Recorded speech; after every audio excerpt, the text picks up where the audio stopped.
कहानी की शुरुआत होती है मदनपुर गांव के बीचों बीच लगने वाले एक छोटे से ठेले से। ये ठेला था मनोज का। गरीब जरूर था, लेकिन उसके हाथों में ऐसा जादू था कि उसकी चिकन करी पूरे गांव में मशहूर थी।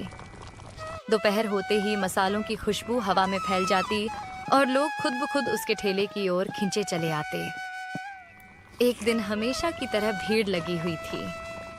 पहला ग्राहक खाते हुए बोला, अरे मनोज भाई, तुम्हारा चिकन खाकर तो मन एकदम प्रसन्न हो जाता है। सच में भाई, इतना तीखा और मसालेदार चिकन हमारी बीवी भी नहीं बना पाती। तुम तो उसे भी पीछे छोड़ देते हो। अरे भैया, ऐसा मत बोलो। अगर भाभी ने सुन लिया ना तो घर में सूखी रोटी भी नहीं मिलेगी तुम्हें। अरे ये तो और भी अच्छा होगा, फिर तो हम रोज तुम्हारे हाथ का चिकन खाने आएंगे। सब जोर जोर से हंसने लगे। ऐसे ही हंसी मजाक और खुशियों में मनोज के दिन कट रहे थे। उसका ठेला ही उसकी दुनिया था। लेकिन एक दिन कुछ अजीब हुआ। मनोज ने रोज की तरह दोपहर में ठेला लगाया। गरम गरम चिकन करी तैयार थी। मसालों की खुशबू भी पहले जैसी ही थी।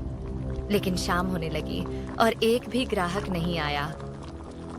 मनोज मन ही मन बुदबुदाया, अरे ऐसा तो पहले कभी नहीं हुआ। आज सारे गांव वाले कहाँ चले गए? तभी उसका पुराना ग्राहक रमेश वहां से गुजरता दिखा। मनोज तुरंत उसके पास गया। अरे भाई रमेश, तुम्हारा तो दिन अधूरा जाता था मेरे चिकन के बिना। आज क्या हो गया? कहाँ गायब थे? भाई मनोज, नाराज मत होना, लेकिन गांव में एक नया चिकन करी का ठेला शुरू हुआ है। तो वो चिकन के साथ तंदूरी रोटी देता है और उसकी तंदूरी रोटी चिकन के साथ इतनी बढ़िया लगती है कि पूछो ही मत। सारे गांव वाले वहीं जमा हैं। यह सुनते ही मनोज का चेहरा उतर गया। उसने चुपचाप अपना ठेला समेटा और घर की ओर चल पड़ा। रास्ते में उसका दोस्त पंकज मिल गया। अरे मनोज, इतना मुंह क्यों लटकाया है? क्या हुआ? मनोज ने सारी बात बता दी। पर मैं ऐसा क्या नया करूं कि लोग फिर से मेरे ठेले पर आएं? अरे पहले ये खत्म कर लेते हैं, वरना ठंडा हो जाएगा। क्या अलग करना है बाद में सोचेंगे। दोनों ने चिकन खत्म कर दिया, लेकिन एक खमीरी रोटी बच गई। मनोज बोला, अरे एक रोटी तो बच गई, इसे किसके साथ खाए? पंकज ने पास रखी लहसुन की टोकरी से एक लहसुन उठाया। चल इसे लहसुन के साथ खाकर देखते हैं। जैसे ही उसने लहसुन के साथ रोटी का निवाला लिया, उसकी आंखें चमक उठी। अरे भाई मनोज, लगता है तेरे तरक्की का रास्ता मिल गया। कैसे? लहसुन को खमीरी रोटी के साथ खाकर देखो पहले। मनोज ने वैसा ही किया। एक टुकड़ा रोटी और थोड़ा लहसुन। जैसे ही उसने खाया, वह चौंक गया। अरे वाह, लहसुन से तो अलग ही स्वाद आ गया। बस अब तू खमीरी रोटी पर लहसुन लगाकर तंदूर में पकाया कर, स्वाद दोगुना हो जाएगा। और मैं चिकन करी में थोड़ा बटर भी डाल दूंगा, तब तो स्वाद और भी बढ़ जाएगा। तो फिर तैयार हो गई नई डिश, गार्लिक खमीरी रोटी और बटर चिकन। अब होगा हमारा असली कमबैक। पूरा गांव देखेगा असली स्वाद क्या होता है। अगले दिन सुबह सुबह मनोज और संजय पूरे जोश के साथ काम पर लग गए। संजय अपने खेत से ताजा लहसुन की टोकरी भरकर लाया, जबकि मनोज घर पर खुशबूदार बटर चिकन तैयार करने में जुट गया। भाई आज ऐसा स्वाद बनाते हैं कि पूरा गांव याद रखे। हाँ, आज या तो जीतेंगे या फिर हमेशा के लिए हार मान लेंगे।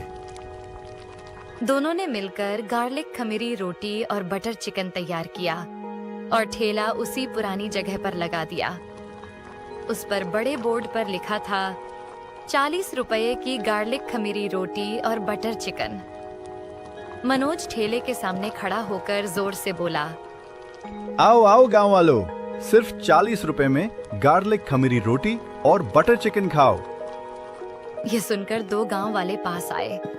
एक ने शक भरी नजर से पूछा, भाई ये कैसी खमीरी रोटी है, और वो भी सिर्फ 40 रुपए में? भाई, ताजा लहसुन से बनी खमीरी रोटी है और साथ में बटर चिकन।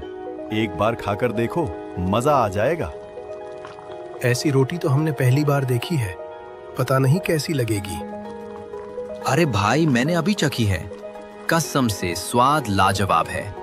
एक बार खाकर तो देखो। उन्हें लगा संजय भी कोई ग्राहक ही है। ठीक है भाई, तुम इतना कह रहे हो तो एक प्लेट लगा दो। मनोज ने तुरंत 2 प्लेट परोस दी। मेरे लिए गहनों से ज्यादा आपका सपना जरूरी है। आखिरकार मनोज ने गहने बेच दिए और पैसों से तंदूरी रोटी का सामान और एक मिट्टी का तंदूर खरीद लाया। फिर वह गांव के पुराने ढाबे वाले काका के पास पहुंचा। काका, मैं अपने ठेले पर तंदूरी रोटी बनाना चाहता हूँ, क्या आप मुझे सिखाएंगे? ठीक है बेटा, सिखा दूंगा, लेकिन सुनो, अगर तंदूरी रोटी की अच्छी सामग्री लाओगे तो ज्यादा मुनाफा नहीं होगा। तो फिर?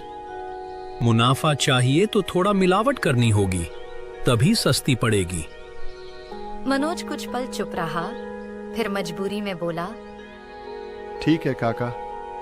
काका ने उसे सब सिखा दिया। मनोज ने ध्यान से हर बात सीख ली। अगले दिन उस वाह, मजा आ गया। धीरे धीरे फिर से उसके ठेले पर भीड़ लगने लगी। मनोज के चेहरे पर खुशी लौट आई, लेकिन उसे नहीं पता था कि वही तंदूरी रोटी जल्द ही उसे एक बहुत बड़ी मुसीबत में डालने वाली थी। 2 दिन तक सब कुछ ठीक चलता रहा, लेकिन तीसरे दिन सुबह मनोज ठेला खुलने जा रहा था तो उसने देखा कि दिलीप के ठेले पर भारी भीड़ जमा है। 2 शहर के आदमी कुछ जांच। ठीक है काका।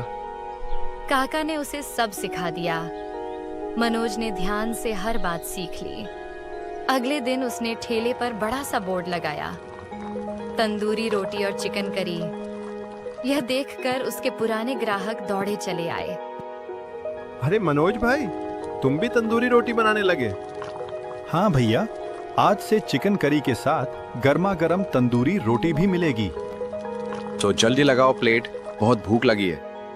मनोज ने गरम तंदूरी रोटी और चिकन परोसा। लोगों ने खाते ही कहा, वाह, मजा आ गया।